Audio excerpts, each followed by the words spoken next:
Meg, are you disappointed that your individual score only managed to tie with England's whole score?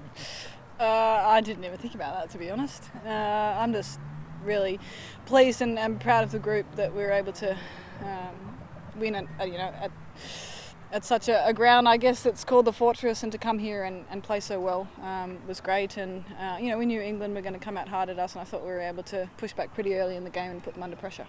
You've had a reasonably quiet series for your standards. Did you feel as though that innings was coming at some point?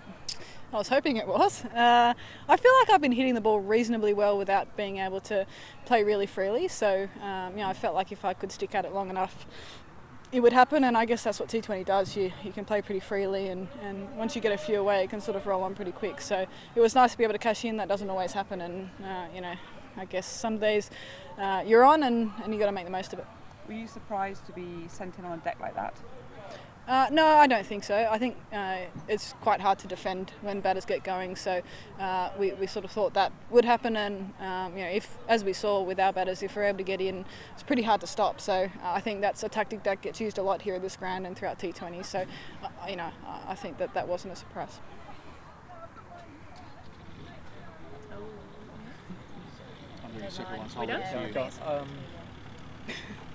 Why are you here with a 7-Up and not beer? I just needed to grab something cold and fizzy, but there'll probably be a few drinks later on, I would have thought. I'll throw one in before the others do then. The team song, you just went to sing the team song then, right? We did. What's the origin story of the Sydney Swans / Australian women's cricket team song? That's a good question. I don't particularly know where exactly it came from, but I'm a big Swans fan, so I know the words reasonably well.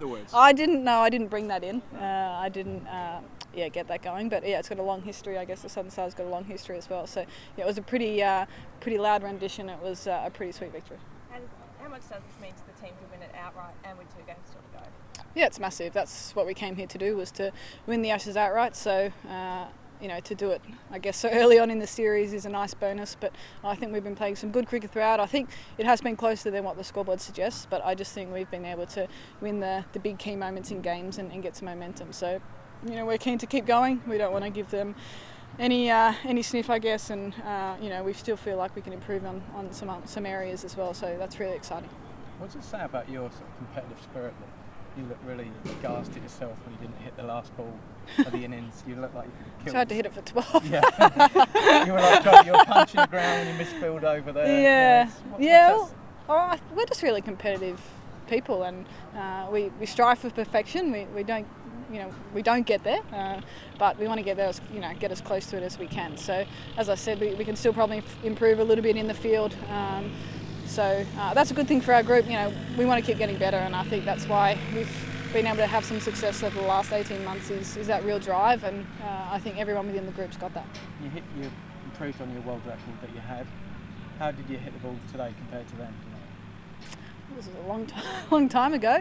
I hit the ball today as well as I have for a long time. And I guess that's what T20 does, is you go out there and you swing the bat a little bit and hope for the best at times. But I think, to be honest, myself and Beth Mooney's partnership, we wanted to just play good cricket shots, especially at the start of our innings, and we were getting good reward for that. So, I don't think we needed to change too much throughout our innings. It was a really good batting deck, and the outfit was pretty fast. So once you got it through the gap, you got good reward. Do you think that's what you needed after the Test match, where it's a lot more thinking, a lot of patience? Is this what you need tonight, just to come out and swing? I think so, yeah. And we spoke about that transition, and that was an easy transition, I guess, because we got back to normal mode. We're always in T20 mode and ODI mode as well, and that's what we're used to. So we didn't think the transition was going to be difficult. We actually needed to make sure we didn't go too far the other way, I guess, and that's why we spoke a lot about playing good cricket shots, hitting through the line, along the ground at times, not always in the air. And I think Moons and myself were able to do that and get some momentum. How frustrated were you leading into this with some of the scores you made? Yeah, a bit frustrated. I have high expectations and want to contribute all the time, and I felt like I was getting some starts but just kept getting out all the time, and that was annoying me a fair bit. So when I did sort of get going today, I was keen to keep putting the foot down and take the opportunity, because that doesn't come along very often. So hopefully this is a kickstarter, I guess, and I can continue on, but it's just nice to contribute to a win. That was what we came here to do, so pretty pleased with that.